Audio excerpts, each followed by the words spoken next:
guys, I'm Liz. I'm Charlie. We are at the Adventure Closet, and today we are traveling on Route 66. And as you know, for those who are following along, we are trying to capture what we call Little America on this adventure. And Route 66 kind of hits the core of that. This is a highway that was put in the 20s. It wasn't paved until sometime in the 30s, but it will take you from Chicago all the way out to the coast in California to LA. John Steinbeck called it the Mother Road to America. Along came President Eisenhower, and he built up all this infrastructure and these interstates throughout our country, and it kind of made Route 66 obsolete because you could travel longer distances without stop signs and stoplights and all that jazz because you had an interstate. Yeah, it's more than 2 lanes. Yeah, and an interstate is more than 2 lanes. I mean, here's a little peek at what we're looking at right now on Route 66. But all those businesses that were just flourishing because it was the mother road to the heart of America, and they went out of business because everybody was getting on the interstate. So all these buildings were just kind of left here, and so far what we've seen is we've seen a few residences and a lot of businesses that are dilapidated, and it's kind of interesting. So hopefully we'll see some cooler stuff. We'll take you along as we journey forward. We're headed east. Welcome to the Adventure Closet. I'm Liz, and this is Charlie. We are 2 80s and 90s kids that never lost their sense of wonder. We're all over the map, exploring wild and abandoned places, discovering rocks, geology, and history of different areas, all while living and traveling in our minivan Opal. I guess you can say our life is a mixtape of adventures. So hop in the van, hit the subscribe button, and let's go somewhere.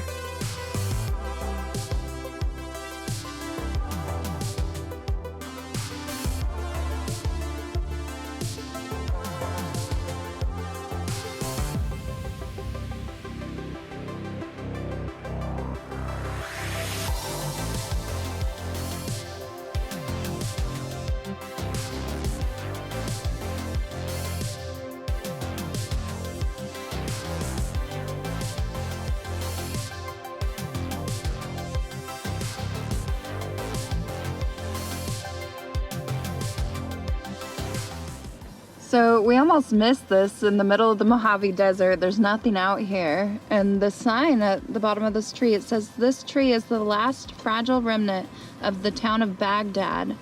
Please help us to protect it by leaving it undisturbed. Thank you." Wow. A town out here. Miles from nowhere. Oh yeah, it's on the map. Look at this. Oh yeah, town of Baghdad. Yeah.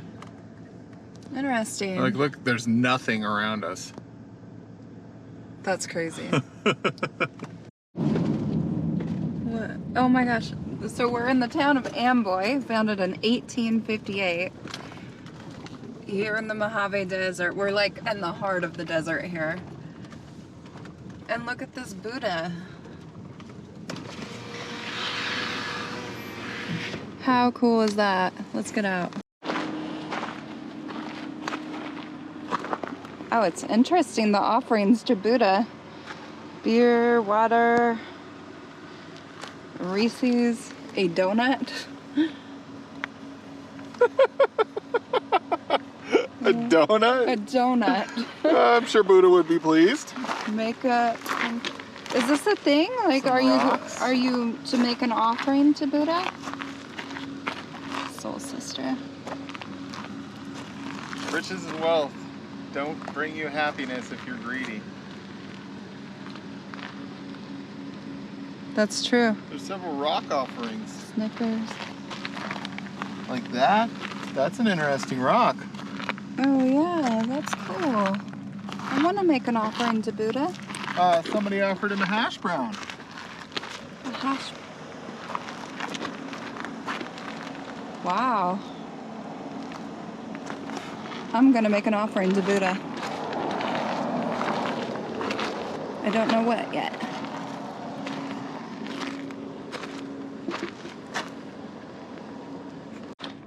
Riches and wealth don't bring happiness if you're greedy. So, that being said,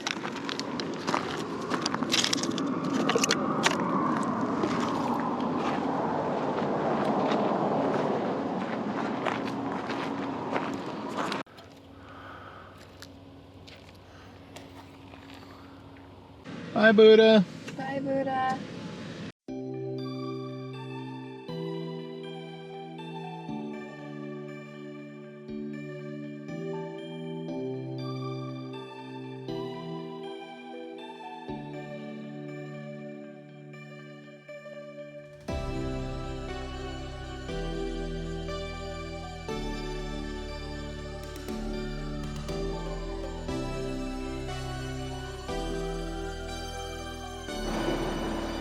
Right over there is the Amboy crater, another volcano. Okay, Charlie found a relic out here in the Mohave Desert.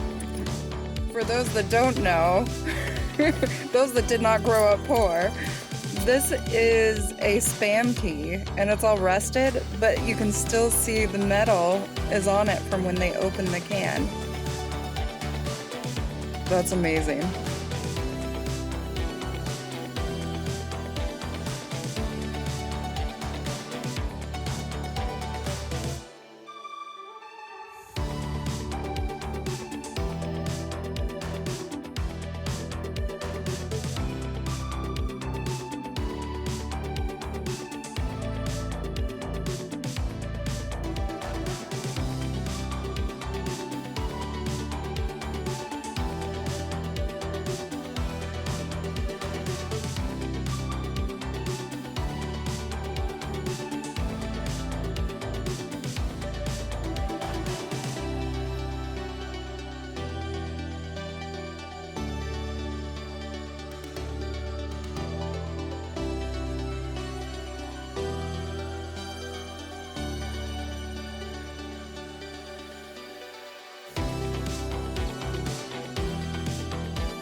I'm not even sure what this is, but it's a bunch of garbage. It says spread love at the bottom. It also says Cindy, 1 year cancer free, 10/21. Congratulations, Cindy. Yeah, awesome. We keep saying along this adventure that if you've heard of it, you're probably going to be underwhelmed by it.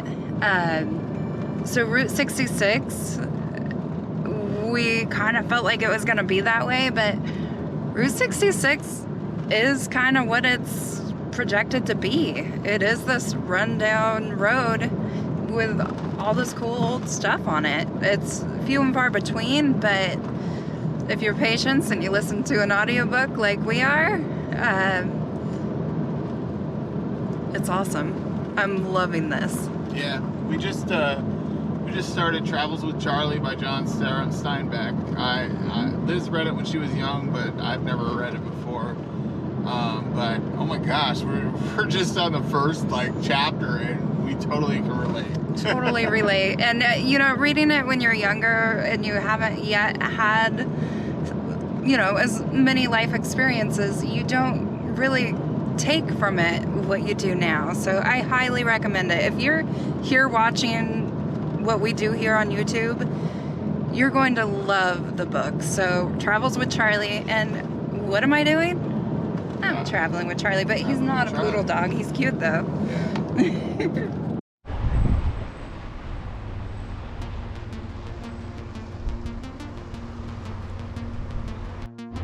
Well, believe it or not, our tire pressure gauge went off. And everybody looks good though. All the tires are to where they should be pressure-wise. That one's good? Yeah. Yeah, I don't know what's going on. Train!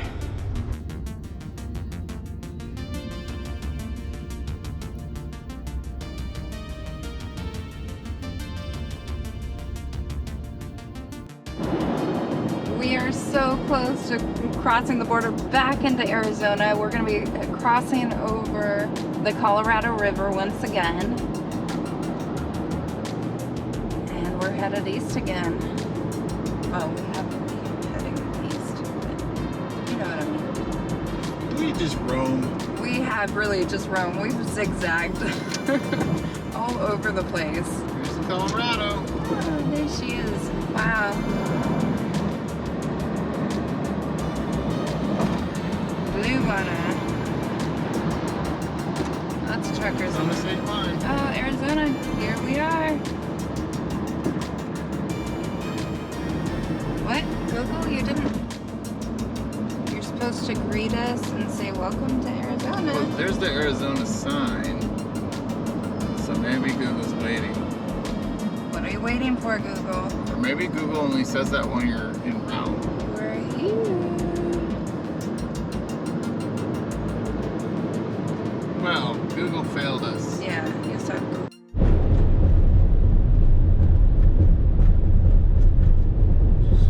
We're looking for a spot to sleep for the night. And there's trees. Mountains. Mountains. Ooh, yeah, that's as far as we go. Yeah. Looks like we're probably taking the spot back here. It's good to me. We just pulled into camp here at this place in Arizona next to Kingsman. And I looked on the mine map and it said that we were feet from a Feldspar mica mine. Beautiful quartz. Beautiful quartz here. Lots of stuff on the ground. But then you look this way and look at that. Oh, no way. That's just a giant deposit. Look at these.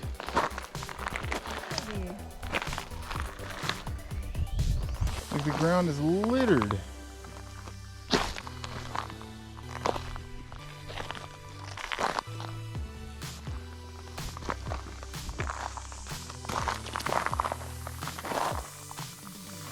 Sure, I'm not going into a snake bed here. Okay, here's that's that's my foot.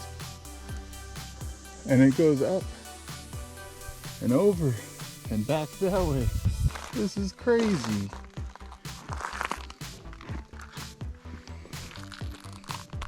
Well, this is an unexpected little find here. I swear we always find unexpected stuff.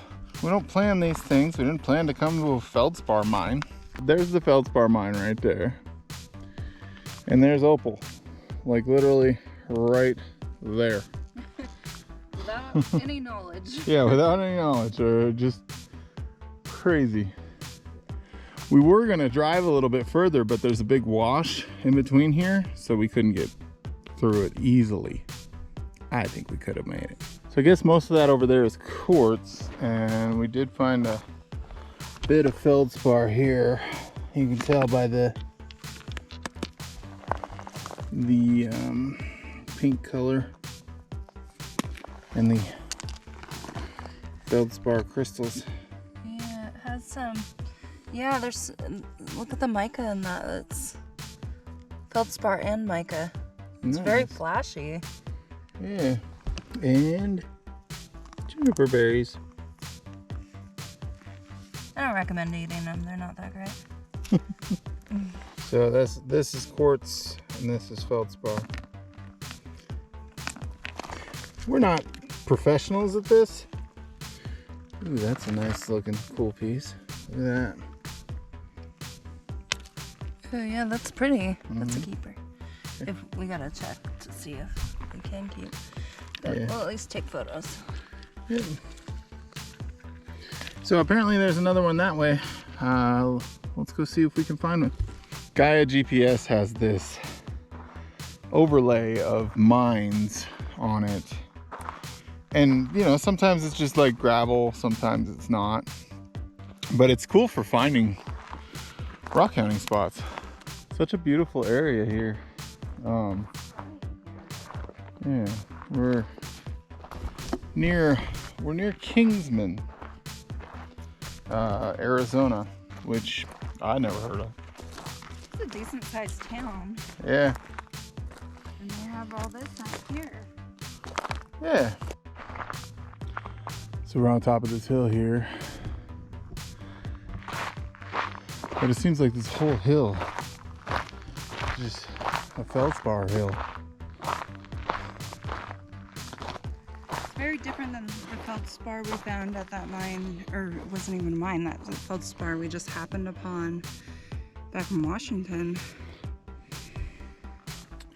Yeah, she'll get some close-ups of this, but I mean, you can see that it's a lot of these are weathered. Oh, big old feldspar rocks, but look at this whole area. It's just, You can tell that polished up. They must have some really nice color. yeah. These mines are called Rose 1 and 2. So why does everything try to kill you out in the desert? It's like you got spiders that can kill you. You got scorpions that can sting, snakes that can bite. Even the plant life tries to attack you with its spininess. Just don't get it.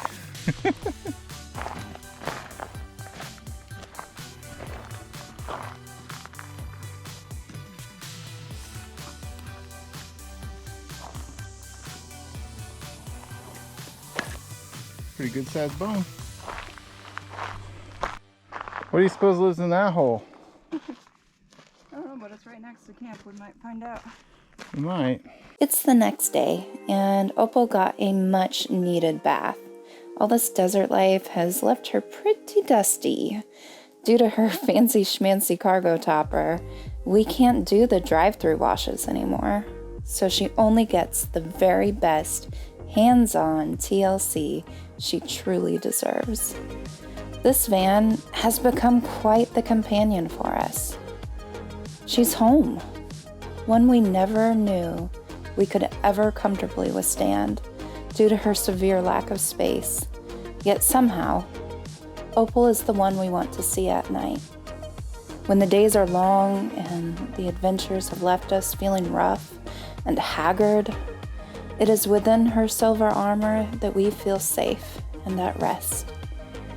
She keeps us moving down roads we've never been, to places we never imagined we could experience. Like this spot where tarantulas just roam the forest floor.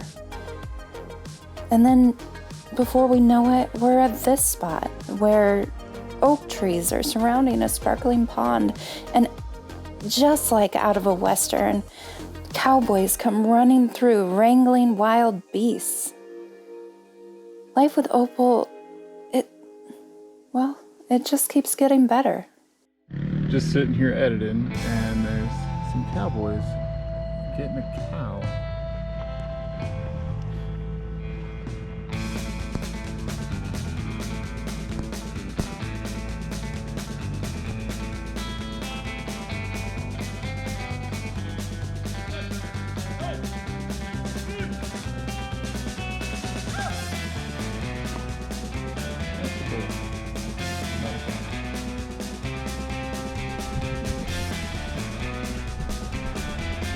This is pretty cool.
down here. So that bull is just running where Liz was. Could have sworn she brought her phone.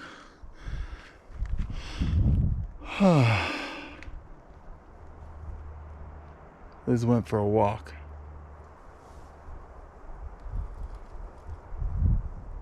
And that bull did not look happy. Jesus. I hope she's okay.